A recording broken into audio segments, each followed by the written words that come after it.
Last thing that we want to talk about is for individuals that require caregivers to be with them, to help them with activities of daily living. And this primarily sort of has to do with high-level disabled individuals that are not able to sort of take care of themselves. Let's talk about some of the options. Let's talk within the states first, and then we can talk outside of the U.S. what kind of options or sort of people can pursue. Let me share with you what I typically do. So I travel a lot for business, and when I travel to a certain city, I typically get in touch with a caregiving agency. And they usually charge anywhere from $20 to $25 an hour.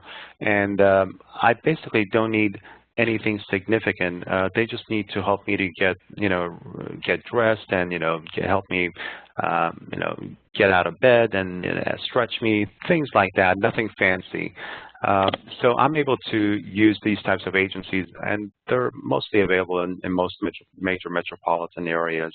Then I know people that have also gone to this website called care.com, and they've been able to find someone for a week. If they're going to be, let's say, in Florida for a week, they're able to find some temporary help that they were able to sort of employ off of care.com. And I guess that website, for example, does some background checking, but you still need to hire these people yourself. You can't just assume that just because they passed the background check that they're going to meet your needs. So there's that option. It's not a foolproof option. There are independent living centers through most of the country.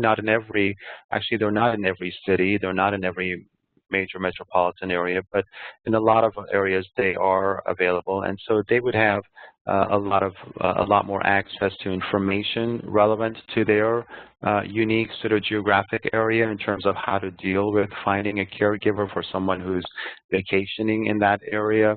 So those are some of the thoughts that I have. What additional ways do you think people can do that here within the states, and then let's talk about outside of the states?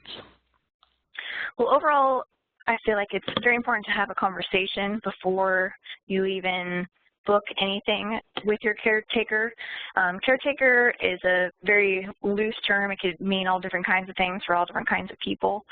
So it could even be a friend. Maybe you're going to a country in Europe that has lots and lots of hills, and you just need somebody to push you around all day. That could be a caretaker. That he or she is definitely helping you out in that regard. Or maybe you just need somebody to help get you up in the morning, or maybe you just need help showering, or maybe you need somebody to help you, be with you 24 hours, just in case. That's something that's really important just to start with first and have that conversation, whether, like I said, it's a caretaker, or friend / caretaker, family member, or whatnot, just so everybody's on the same page. And then if it's a caretaker and you're actually, if this is a hired employee, then that has to be very clear, because yes, it's really fun to, people might see it as, oh, I get a free ride in a sense, or I get paid to, to go to Europe with this person, and I get to, go see this and that and whatnot, and oh wait, I don't have to take care of this person also. I mean, well, how much care do they need? So it's very important to set up boundaries ahead of time. So do you need me for just first 3 hours, 24 hours? Am I going to be, paying you hourly? Am I just going to be paying you, a flat rate, per day, based on what we agree? Am I just paying for, your plane ticket, or am I just paying for your meals? Like what's actually, going on? Who's doing what? And everybody should really have a good compromise and understanding of this before you even take the trip, because you don't want to arrive at a destination no matter where it is and it turned to be kind of a sour experience just because it wasn't what everybody thought it was going to be. Everybody had a different idea of what was going to be going on. So that's I feel is just step one, so everybody can just kind of understand what's needed, what's required, and how to make it work. And you're talking about someone who has a current caregiver, right? If they're contemplating taking their own caregiver with them on this trip. Well, anyone. Even if you're going through an outside organization in a different country, just be very, very clear about what your needs are. Don't just say that you have a spinal cord injury. Don't just say that, or especially don't even be more vague and say, oh, I'm in a wheelchair. what does that mean? You know, like, do you get real specific about what you need? Fair enough.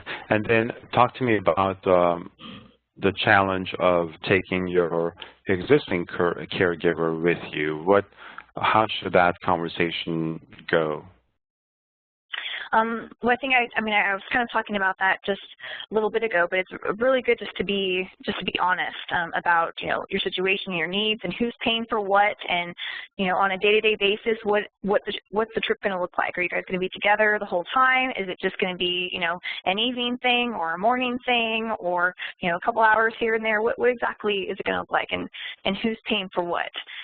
And I would say, yeah, no matter if it's your own personal caregiver, or you're taking a caregiver, you know, from an agency here in the United States, or someone that you find, you know, in a different country, just, you know, be very, you know, clear and concise about what kind of care that you need.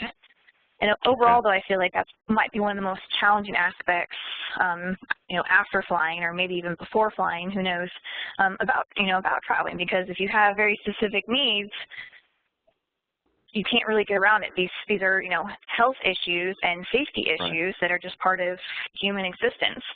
So I definitely feel like I really wish that there was kind of more of like an international agency to, you know, make things really easy. But I mean, that's just not life. You know, as we were talking about earlier with hotels, you could have the same chain hotel, you know, Marriott or Hilton, all around the world, and you could have a different experience, you know, in every single country, at every single Marriott that you go to. Yeah. So it's Well, so there's no universal answer. Yeah, no, I completely agree with you. It's almost like if you are in need of a caregiver for whatever purpose, whether, like you were saying, to someone to push you around, push your wheelchair around, because you're not able, even though you might be a para, you can't go up a hill, and you know that you're in a hilly country, let's say, or in a city like Prague. It doesn't matter. So you want to make sure that you have that conversation first. And then, to your point, this is probably more critical than anything else, because if you don't have your caregiving situation straightened out, you're not going anywhere, right? Agreed. Yeah. So I think first. Yeah, absolutely. So I think, especially in Europe, as you know, they are ahead of the rest of the world. Most countries, not all of them, have some kind of a department or a ministry or something within a ministry that is sort of tasked with handling sort of disability issues. And I'm sure and again, this all requires lots and lots of pre-planning and investigation of your own, unfortunately.